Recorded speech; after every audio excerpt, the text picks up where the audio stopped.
नमस्कार दोस्तों, स्वागत है आपका अपने चैनल गणेशा में। तो दोस्तों, आज हम लेकर आए हैं सावन मास की जो हरियाली तीज होती है उस व्रत कथा। तो दोस्तों, हर साल सावन मास के शुक्ल पक्ष की जो तृतीया तिथि को हरियाली तीज का व्रत रखा जाता है।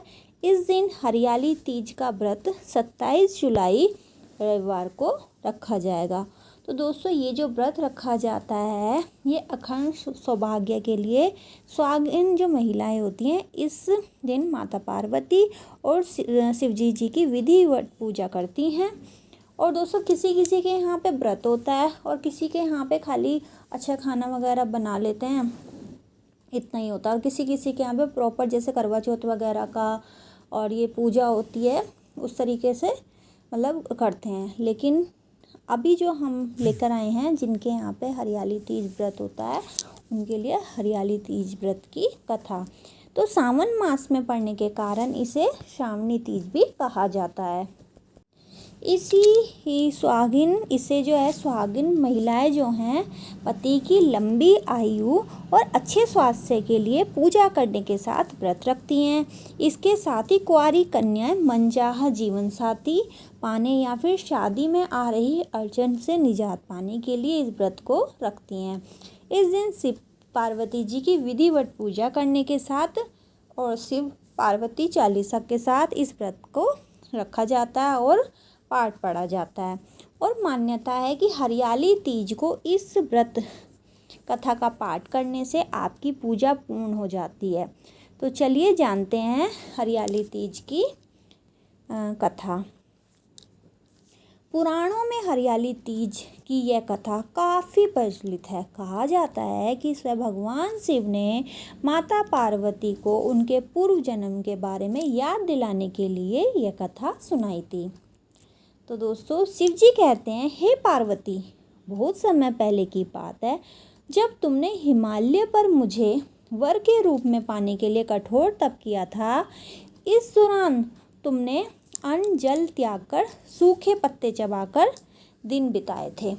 मुझे वर के रूप में पाने के लिए तुमने किसी भी मौसम की कोई परवाह नहीं की थी, निरंतर तप किया था। शिवजी जी यह सब कुछ पार्वती जी को बताते हैं कि तुमने मुझे पाने के लिए ये सब किया था, तुम्हारी इस दुखी थे। ऐसी स्थिति में नारद जी जो है तुम्हारे घर पर गए।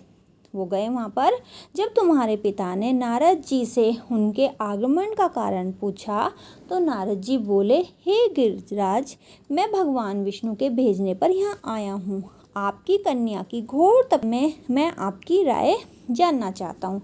नारद जी की बात सुनकर पर्वतराज जो है अति प्रसन्न के साथ बोले, हे नारद जी, यदि स्वयं भगवान विष्णु मेरी कन्या से विवाह करना चाहते हैं तो इससे बड़ी कोई बात ही नहीं हो सकती। मैं इस विवाह के लिए तैयार हूँ। इसके बाद तुम्हारे पिताजी ने स्वीकृति पाकर नारद जी विष्णु जी के पास गए। तो उन्होंने जैसे भेजा था कि भाई मैं पार्वती जी से शादी करना चाहता हूँ विष्णु जी ने, तो उनके पिताजी ने बोल दिया, ठीक है, मैं तैयार हूँ। तो यह शुभ समाचार सुनाया। लेकिन जब तुम्हें इस विवाह के बारे में पता चला तो तुम्हें बहुत दुख हुआ। तुम मुझे मन से अपना पति मान चुकी थी। तुमने अपने व्याकुल मन की बात अपनी सहेली को बताई। पार्वती जी जो थी वो शंकर जी को अपना पति मनीमन मान चुकी थी। फिर वो परेशान होकर उन्होंने अपनी ये बात अपनी सहेली को बताई। तुम्हारी सहेली ने सुझाव दिया कि वह तुम्हें एक घनघोर वन में ले जाकर छुपा देगी और वहाँ रहकर तुम शिवजी जी को प्राप्त करने की साधना करना। इसके बाद तुम्हारे पिता तुम्हें घर में न पाकर बड़े चिंतित और दुखी हुए। वह सोचने लगी कि यदि विष्णु जी की बारात लेकर आ गए और तुम घर पर ना मिली तो क्या होगा। उन्होंने तुम्हारी खोज में धरती पाताल एक करवा दिया, लेकिन तुम न मिली। तुम वन में एक गुफा के भीतर मेरी आराधना में लीन थी और बाद पर तृतीया शुक्ल में तुमने रेत से एक शिवलिंग का निर्माण कर मेरी आराधना की, जिससे प्रसन्न होकर मैंने तुम्हारी मनोकामना पूर्ण की। इसके बाद तुमने अपने पिता से कहा कि पिताजी, मैं अपने जीवन का लंबा समय भगवान शिव की तपस्या में बिताया है और भगवान शिव ने मेरी तपस्या से प्रसन्न होकर मुझे स्वीकार कर लिया है। अब मैं आपके साथ एक ही शर्त पर चलूँगी कि आप मेरा विवाह भगवान शिव के साथ ही करेंगे। पर्वतराज ने तुम्हारी इच्छा स्वीकार कर ली और तुम्हें घर वापस ले गए। कुछ समय बाद उन्होंने पूरे विधि विधान से हमारा विवाह करा दिया। भगवान शिव ने इसके बाद कहा कि हे पार्वती, तृतीया को तुमने मेरी आराधना करके जो व्रत किया था उसी के परिणाम स्वरूप हम दोनों का विवाह संभव हो सका। इस व्रत का महत्व यह है कि मैं इस व्रत को पूर्ण निष्ठा से करने वाली प्रत्येक स्त्री को मनवांछित फल देता हूँ। भगवान शिव ने पार्वती जी से कहा कि इस व्रत को जो भी स्त्री पूर्ण श्रद्धा से करेगी उसे तुम्हारी तरह अचल सुहाग प्राप्त होगा।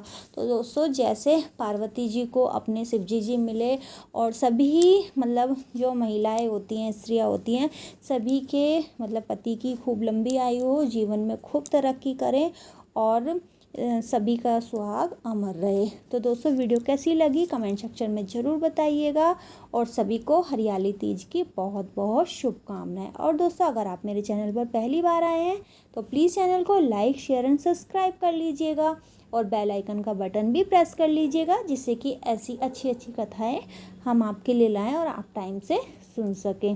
धन्यवाद दोस्तों।